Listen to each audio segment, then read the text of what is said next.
The Utopian Seed Project presents Southeast Seed. Huge thanks to this episode's presenting sponsor, Southern Exposure Seed Exchange. I think there's sweet potatoes down there. Oh my God. Today, we're going to talk about sweet potatoes. Are there sweet potatoes under there? Yes, there are. Sweet potato vines are so beautiful. Sweet potatoes are just like amazing, amazing food. That was an amazing haul. Yeah, you go.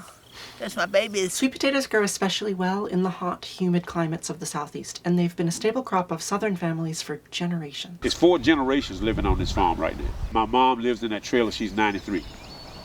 Then me, my daughter and granddaughter. And my granddaughter's expecting a baby, so it's going to be 5 generations soon. 5 generations. Right, 5 generations on this farm. That's Cliff Slade. He's a sweet potato farmer. He's going to guide us through the process of saving sweet potato seed, usually called plants or slips, and selling them to other farmers. When I was 17 years old, I promised my daddy 2 things that I wasn't going to do when I got grown. One, I wasn't going to farm. And if I did farm, I was not going to raise no damn sweet potatoes. I told him just like that. Now you fast forward, I'm 67 years old and doing the 2 things that I told him I would not do. I didn't want a potato. I hated potatoes growing up, because that's what he made me do. In this field, this is the field that I told him that if I got grown, 2 things I wasn't going to do.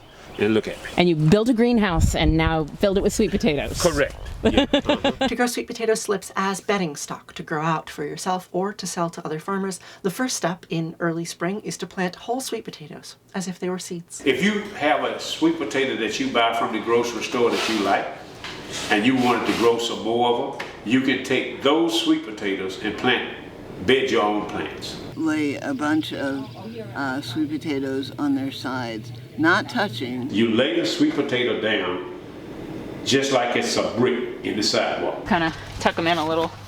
The way I watched Cliff do this, he just like pours them out on the ground. Wherever they land, there they are. Then I try to just keep them in a single layer. You keep space at least 1/4 of an inch in between each potato. And then you cover with soil, use the fertilizer of your choice, to put on there. And then you cover it with at least 2 layers of plastic.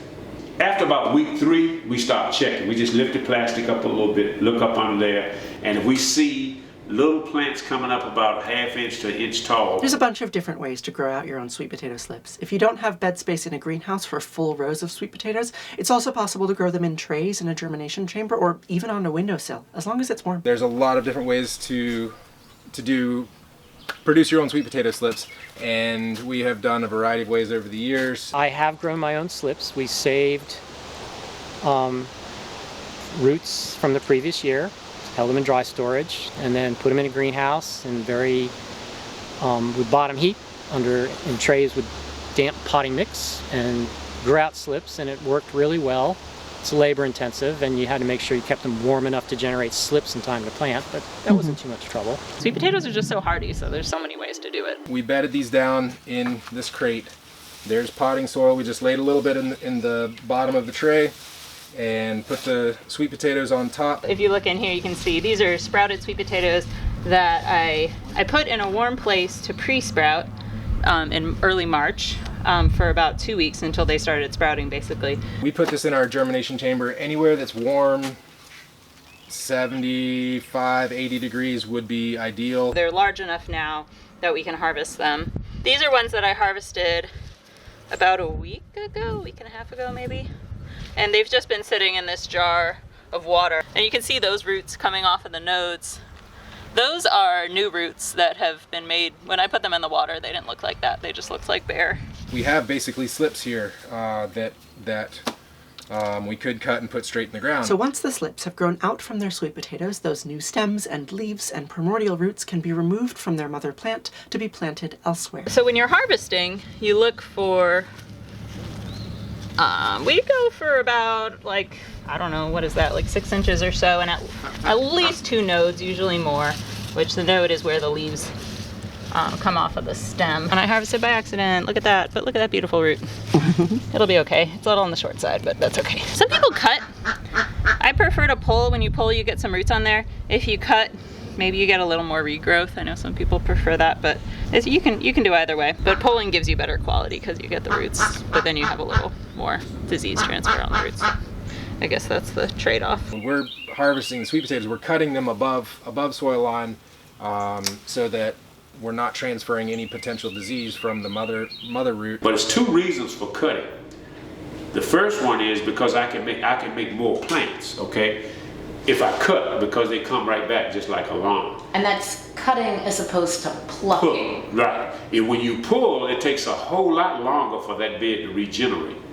But when you cut, you know how you mow your lawn, and a week to 10 days later you need to mow it again. It's the same thing. They send more plants up. And the other reason for cutting and not pulling, if I have a disease in my crop, I won't sell that disease to you.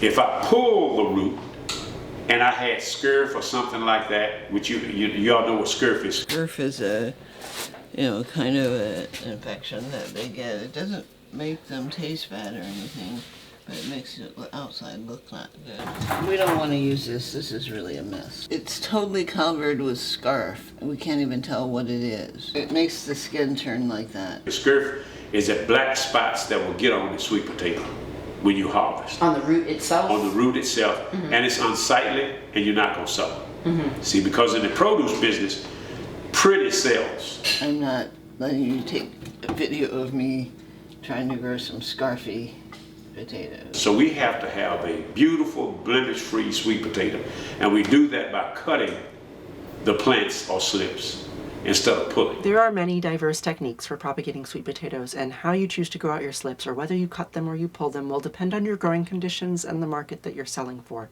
But sweet potato plants themselves are astonishingly robust and flexible, and even the tiniest cutting of a single node, if tended to properly, can produce mature plants. So what I'll do here is take some cuttings off of this, and this is what's called single node propagation.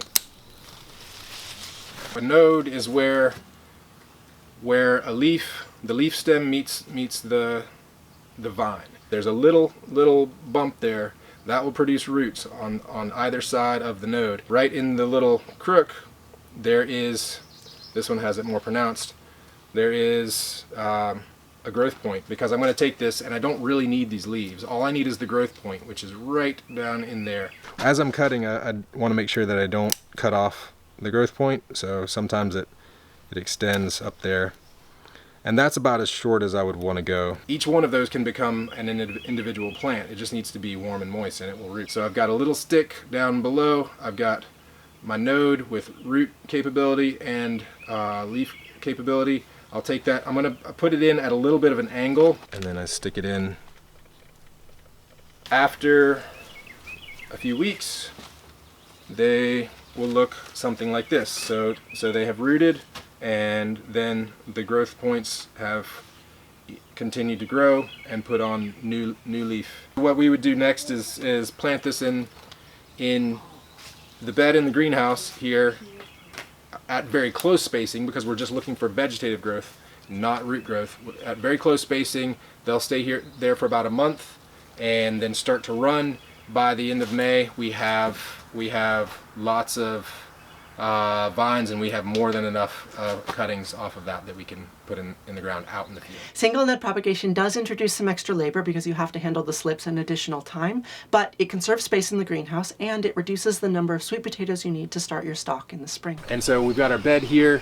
I'll plant in this 32, 36 inch wide bed. I'll plant 5 rows, and I'll plant them 6 inches apart. In this setting, we're not going for root production, we're just going for vine production. And I'll just plant them in there like that, and I can just leave the plug there and just kind of smush it in. And then, so these vine out vigorously, and then you come in and cut them above the soil line to then transplant to the field. Exactly. The key thing to remember is that although we sometimes refer to them as seed because we use them to start our crops for the season, sweet potato slips are full live plants. They're quite hardy, so they can be cut and transplanted again without much fuss, but their needs as plants for heat and light and moisture needs to be kept in mind as they are handled and marketed. Say you were wanting to store these to be sold at a garden supply store or to be shipped later on in larger quantities, where you're not going to just be leaving them until it's transplanting time. You want to be handling like larger volumes, then a great way to store them, making a furrow, which is a little bit diagonal of a furrow, because often when I'm dealing with like really tall guys that really need to have their roots in there. So I'm just sticking them in there and then pushing the dirt against it, and you could fit 5 times that many in this furrow. You know, but they are gonna improve sitting in here. They'll continue to grow roots. They'll be really happy sitting in here growing like big gnarly roots, which then when you put them out in the garden, they'll be much, much happier than putting like a bare root sweet potato slip in the garden. But they do fine healed in these bins. You know, I would use like, I mean, this bin is deeper than this bin, so you can get more, you can get taller slips in there.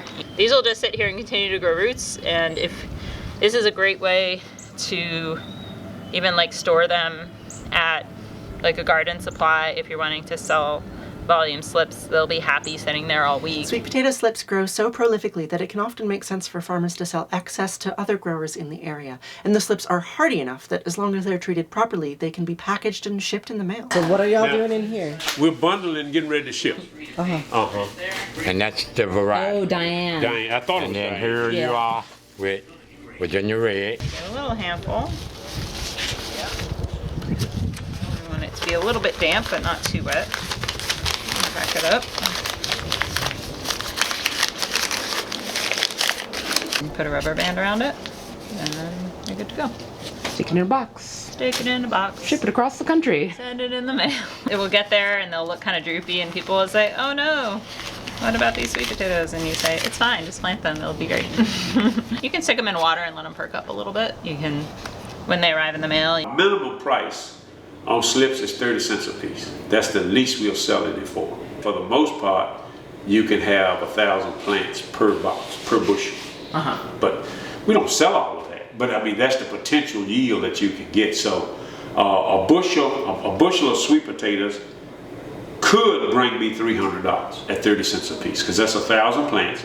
So it'll be $300 for that bushel. Usually, sweet potato slips are started in a greenhouse several weeks before they can be viable outside. The slips are propagated in warm conditions and grown to a healthy length before they are shipped to customers or otherwise transferred to their final field location, where they need to be transplanted with care. I do a lot of the things right now that my daddy still does. He never planted sweet potatoes in the morning. If the soil temperature is 55 degrees, you're wasting your time.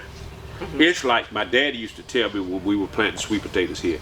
Would you put a baby in a field without a blanket at 55 degrees? And the answer is no. He said, well, you're not going to plant my sweet potatoes either. He always wanted that sun to get up. We would stir the soil in the morning, ridge up our rows in the morning. We'd finish 10:30, 11 o'clock, go pull plants, and at 1:30, 2 o'clock, we would transplant until about 5. Because that's the hottest part of the day. His thing was, you put them to bed. Would you put a baby in cold soil? No. You want to put a plant, he calls them his babies. So we put those babies in warm soil. They just took root and began to grow. Now, one thing that we do here that most people don't do anymore, we mud the roots. Mud them? We mud the slips or plants. What we do when we cut them like that, I take worm manure and make me a mud pie in the soil, right in the field. And we'll take 25, 30 sweet potato plants and we rake them through the mud and the worm manure. Then we go to the field and set them out. It's time consuming, but it's so worth it because of the beneficial microorganisms in worm manure. It's stuck to the root, and it just seems like it's like nature's miracle growth. So the slips are planted with attention to temperature and fertility conditions and grown throughout the season to produce sweet potatoes for market. But late in the summer, before market potato harvest, there's an additional step to produce a smaller kind of sweet potato specialized for slip production next spring. When I was growing up, my dad used to always plant runners for his seed the next year on the 1st of August. Let me tell you where those slips come from. They come from the field. You know, the vines that are running, if you notice, they'll root down at certain nodes. We'll go back maybe 10, 12 inches and just clip it and pull that up and plant it. For plants that you're harvesting anyway? For my seed stock to bed for next March. We transplant August 1st. We will not harvest those sweet potatoes until a frost kills the plant. Then I'll go out and dig. You only have like a 48-hour period then. The taste of the sweet potato is not that great. And they were always small, but they were the right bedding size. to get the most plants from. When you have a big sweet potato, you don't get more slips per sweet potato. If it's big enough, you'll get about the same number of slips as you would from one this size. They look like carrots. The size of a big carrot is just great. The main reason is because it takes less, you can bed them faster. It takes less soil to cover them up. And if you're not going to get any more slips from this one than from this one, this is a better choice. These smaller ones can really up your yield. They make a nice bedding stock for the following March when we go. You make slips out of those. We make slips out of those. So with some careful crop planting, planting bedding stock specific slips in the fall to ensure that he'll have plenty to sell in the spring, Cliff is able to add slip revenue to his existing sweet potato market operation. And his model has influenced other farmers in the area. I met this guy named Cliff Sledge. He said, you know Cliff? Yeah. Cliff got me into the business. He said, we was on a tour with Virginia State, and he was saying, Bro Brown, so he said, I came to your farm. What do? You ever think about saving seeds? I said, well, I save seeds all the time, for myself. He said, oh man, companies will pay you to raise their seeds. I said, really? He said, yeah. Seed saving is a good side hustle. It's a good way to diversify your income. It's kind of fun. It's good helping, adapt these varieties to our specific and very unique climate. So in addition to it being a viable secondary revenue stream, there are agricultural reasons why it makes sense to maintain the same lineage of plants year after year. It allows them to adapt to your particular local climate. Well, I tell you, if you get a product from your farm and it bears good fruit or seeds, that's what grow good on your land. Anything that comes back that you didn't plant, make sure you save that seed. I'll tell you that's number one. If you didn't plant it and it came back and it's real strong, you save the seed from that. Why? Because it produced on your place and you done disc over it and you done plowed it and it came back on its own, then you're gonna have a hell of a seed.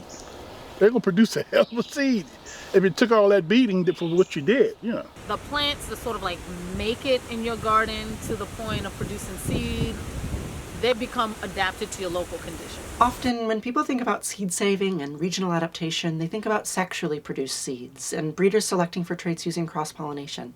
But even though sweet potatoes are produced clonally without sex, they're still sensitive to selection, and there's still a strong need to continue to adapt them to southeastern climates. I mean, when you save slips year after year, you're adapting them, right? Just seed selection, like when you do your harvest, ideally you dig up the plants separately and compare the yield and kind of the complete yield from each plant separately. This is one plant. This is another plant. And this is a third plant. So we're keeping them separate, and we'll keep them, so this is number 2, and we have number 1 and number 3, and we'll keep them separate all the way through harvest. And then we'll see if there was any difference. When you dig up any given plant, we call it a hill, one single plant of sweet potatoes is going to have a cluster of tubers. So that's one slip you planted that's been growing all summer, and it'll make a clump of tubers. It's nice to save your sweet potatoes for slips from hills that produce well. I mean, ideally, when you do a big harvest, you don't mix it all together and then pick out the nicest looking small ones, because you want to see it in the context of the whole plant. It's always good to pick your mother potatoes from hills that were abundant and had a lot of sweet potatoes of the size that you want, because there might be some genetic difference between one hill and another. So sweet potatoes, I guess, have a fairly high incidence of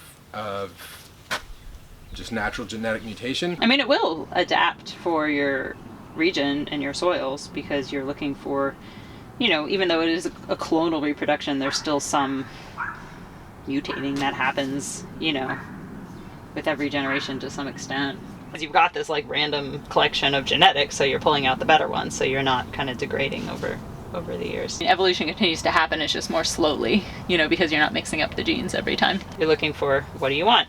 in your, in the whole plant. All the sweet potatoes connected to a single plant will be genetically identical, but there will still be variation between plants that can be selected for. So farmers will look at the entire yield that each plant produces and then choose their favorite plants to grow out for slips next year. What you're looking for is somewhat uniform production, not like one giant one and a bunch of little slivers. I'm trying to select against cracking. I don't like cracking as a cook. I find it very annoying. We have a lot of cracking in the seed stock we're working with. But when you go to store them, those cracks cause disease and a lot of premature decay, and I just can't keep them. Yeah, I'm trying to select against cracking. I kind of like the more yam shape, not less like the short and squat and more kind of the long. So I'm looking for whole plants that have those characteristics I'm looking for. And then within those, you pull out the smallest from that plant.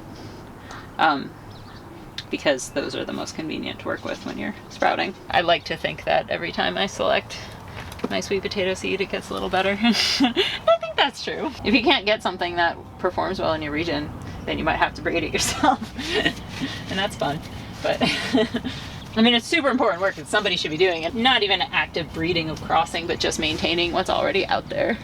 Having motivation and compensation for that. I think a lot of the problems that people chalk up to like, oh, I just can't grow anything, probably have a lot to do with just like, the fact that times have changed, weather has changed, and conditions have changed, and they don't have a seed stock that's adapted to that. Growing the right sweet potato variety can make a huge difference in producing a reliable yield given the particularities of the southeastern climate, but connecting farmers to ideal varieties for their region takes work. There's a vibrant community of farmers dedicated to preserving the genetic diversity of our food crops, but that work needs more people and more support. Especially as climate change continues to kind of roll on, we need to be saving seed in the southeast. We need to have these varieties that can be and are adapted to our humid, summers and cold, wet springs and, mystery winters. There are so many varieties of sweet potato out there, many of them specifically adapted to southeastern conditions, but because they need to be propagated through slips, many varieties aren't accessible to growers who aren't saving their slips from year to year. And there's a lot of really great selection, whereas commercial slips, you're like limited to hardly any varieties. I mean, the most I've ever seen is maybe half a dozen varieties from any big company like in Tennessee or something. So you don't have much choice. It's not offered. They're just like, well, that's not worth, mass producing. So then that gets, put off to the side, and that's just not going to make it to the store. Or this variety is going to disappear, that variety is going to disappear, this variety is going to disappear. Cryopreservation is important because over the last 150 years we've lost something like 87% of our genetic diversity in our crops, in our vegetable and fruit crops. And that's pretty intense when you think about all of the things that were grown, at the turn of the century that we will never see again. Just gone, absolutely gone. And when we're talking about saving seeds to preserve varieties, we're not just talking about genetic heritage, right? We're also talking about culture, the legacy of the families who have saved these crops for generations. I knew how to grow sweet potato plants ever since I was 5 years old. My daddy had me out there bedding sweet potatoes. People just want a taste of home, and wherever they are, from wherever in the world, if they can, it's their specific variety. I think we do ourselves all some justice by just growing our history, so it doesn't matter where you're from or whatever, just grow what's in your DNA. I tell people that all the time. People need to connect with their heritage with regards to food, because that's how you sell it. Like I said, we've all immigrated or been displaced for so many different reasons, and we find ourselves in a foreign land or here in America. But it's funny because no matter where you're from or what culture you're from, you don't have to go back that many generations to find a farmer in the family. Yeah. All of us have a farming legacy. Sweet potatoes were domesticated over 5,000 years ago, and from that time until now, every year, sweet potato farmers have grown out slips for the next generation. To grow sweet potatoes was to save sweet potato seed. It was a single cultural practice. The economic conditions of today mean that some specialized farmers can produce profits specifically from the slip production part of the cycle, while others can cut it from their growing entirely, but the need to maintain a connection to our heritage remains. Sweet potatoes exist today because generation after generation, our ancestors maintained them and adapted them to where they lived.